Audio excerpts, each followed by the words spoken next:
Hello everybody. Today we are gonna do noodles, like ramen style noodles.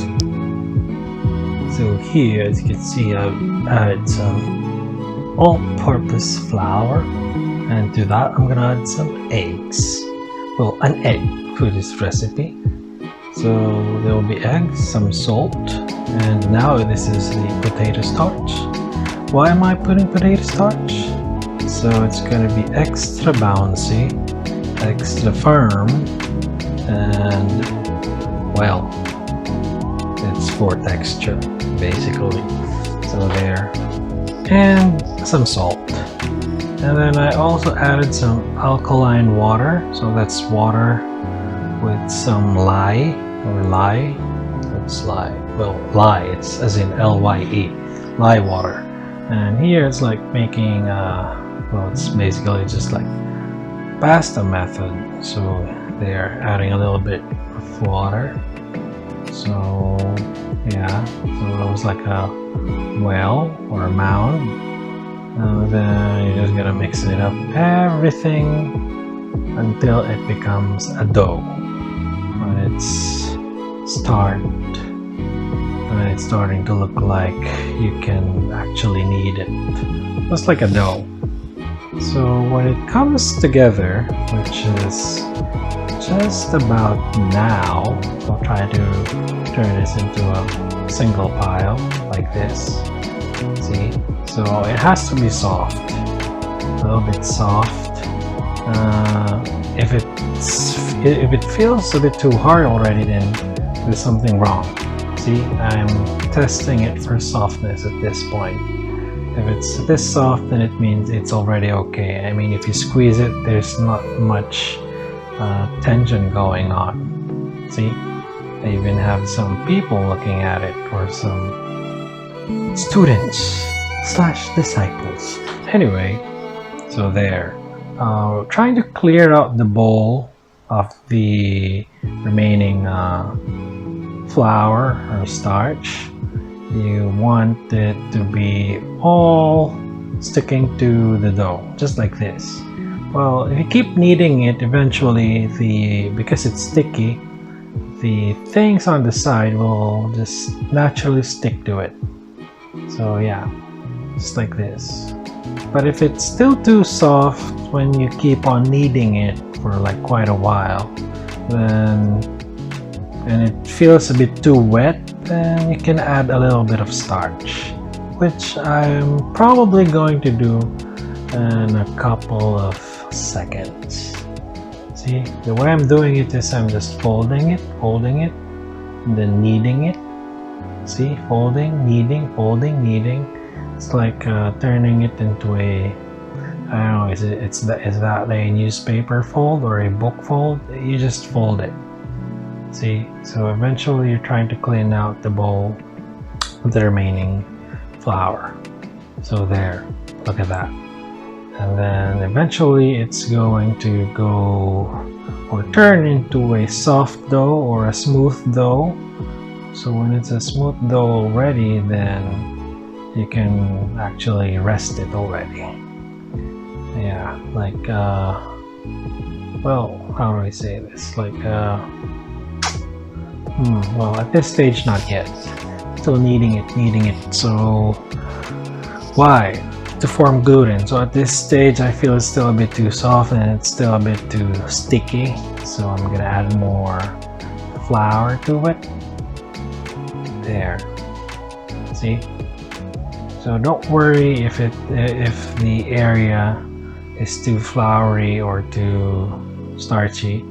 It's okay, because what you're looking for is a perfect dough, which later you'll turn into noodles. See, it bounces back. It means that there's some gluten forming already. So we're just trying to fold it more, just like that. See, and then eventually, when I feel it's already okay, when it's firm enough and doughy enough and feels right enough, so I can just stretch it, and if it doesn't break apart, then I'm done.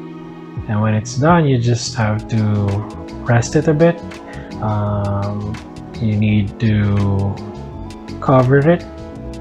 In this case, I'm going to cover it in cling wrap and then rest it for 1 to 6 hours on the fridge, or how long does it take, whatever, or however long it takes. So there, as long as you don't go beyond 8 hours. See, so here I'm just dusting it.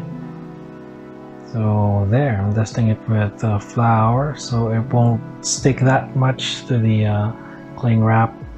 And then after that, we're gonna roll it. See, there, I'm just still forming it into a ball.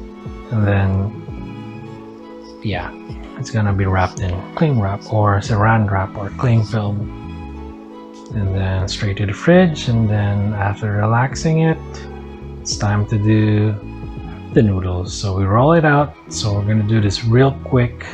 So they'll turn it in a portion wherein it's easy to roll in your, well, in this case I'm using a pasta maker or a pasta roller to turn it into thin portions. I think here it's number 8. Yeah, I'm trying to roll it out as thin as I can, because in a way the dough will still bounce back and firm up. So yeah, it's gonna turn into a thickness that's perfect for noodles or ramen. Yeah, wherein you can still bite it and you're gonna feel the firmness and the flavor and the chewiness, which is just perfect for this noodle dish, which I'm going to eat with it later. So there. So now it's done. I'm going to slice it into noodles. See? So we're gonna do it in a slow pace, because everything was just really fast a while ago. I mean, I just want to appreciate the beauty of this dough or sheet turning into noodles. See that? Well, if you don't have this kind of cutter or pasta cutter or pasta maker, well, you can slice it, but it won't be as thin, or it's just gonna be as difficult or just as messy, or it just might not have the same product or end product. So you might as well get something like this. It's relatively cheap. It's not that expensive. Just don't buy the really huge ones. Those things cost a fortune. So this one's okay. So after this, we're gonna boil it real quick, but we're just gonna cover this in starch or flour so it won't stick to each other. Well, and check for quality. Look for strands that are sticking together, because it does happen. So here, just like that, see? And then straight to boiling water. And you just have to cook it real quick, like this. So cooking time, probably a minute or less than a minute, because in this pot of boiling water, it's actually, we're doing high fire, like really high fire. Well, later on you're gonna see it. On the side, I'm heating up the ramen soup or ramen stock, ramen sauce, but it's actually Tsukemen style ramen, so it's a stronger type of broth, stronger, more reduced, thicker, and just like that. See, I'm gonna dip it in just like that. Oh my god, after boiling for an entire day, this stock, this, oh my god, this rich ramen sauce or soup is just amazing. There. See, it looks simple. You can do it. Bye.